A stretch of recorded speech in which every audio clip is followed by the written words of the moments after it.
Well, hello there again. It's James Caulfield, the pastor from Rock Springs Baptist Church in Chambers County. So glad you tuned in to the video today, as again, we are going to go 3 for 5. That is 3 truths from the Word of God as we look at a person, event, or a topic, and then we're going to attempt to do it in 5 minutes, hence 3 for 5.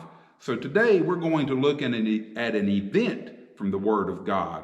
That is, we're going to go back to the book of Exodus.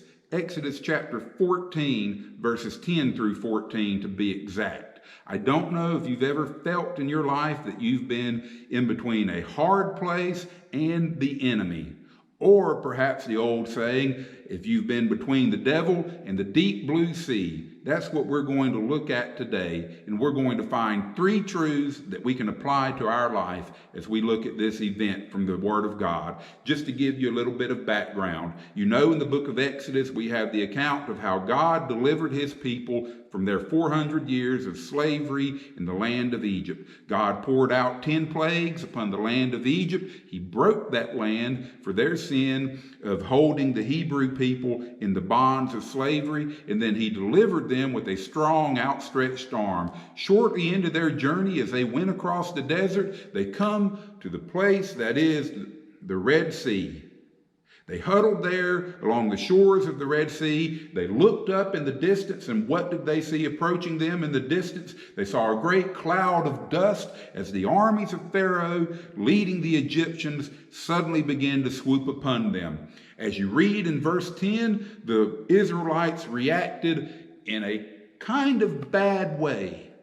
They feared greatly, but I'm not going to condemn because I probably would have been terribly afraid as well. They looked at Moses and they said, "Is this not what we said when we were in Egypt? Is there not enough graves in Egypt to bury us all? But you lead us out here into the desert to allow us and our families to be killed. We wish you let us alone." Which brings us to how Moses responded to their reaction and our first truth. When we find ourselves in such a situation, the first truth that Moses told them is this: fear not.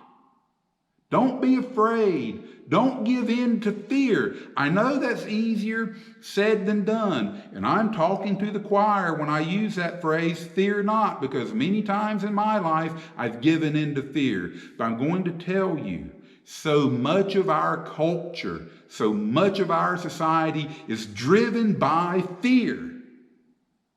Everything is manipulated by fear. Well, what's the cure for it? The cure and the reason we can fear not is this: as a Christian, we should know our God. The people of Israel, the children of Israel in that day, should have remembered what God did for them.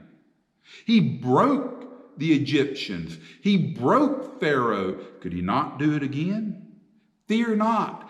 How do you not fear? Know your beautiful, magnificent, sovereign God. And by the way, these truths build upon us. So as we take step 1 and we fear not, we come to step 2, or truth number 2, which is stand still. Now that again is contrary to human nature, because when we become fearful or anxiety begins to rise up within our heart, what do we want to do? What's the old phrase, the old common phrase? Don't just stand there. What? Do something. So many times we just rush headlong and we think, I've got to make a decision. I've got to do something even now. And we're making decisions out of fear. And how often are those decisions good? Fear not. Stand still. And the third that we build upon, fear not, stand still, watch God. Watch God work. Watch God intervene. It might not always be a miracle. And he might not always answer our prayer the way we want him to. But beloved, God is working. In many cases, it is behind the scenes in ways that we would never have dreamed. But God is working.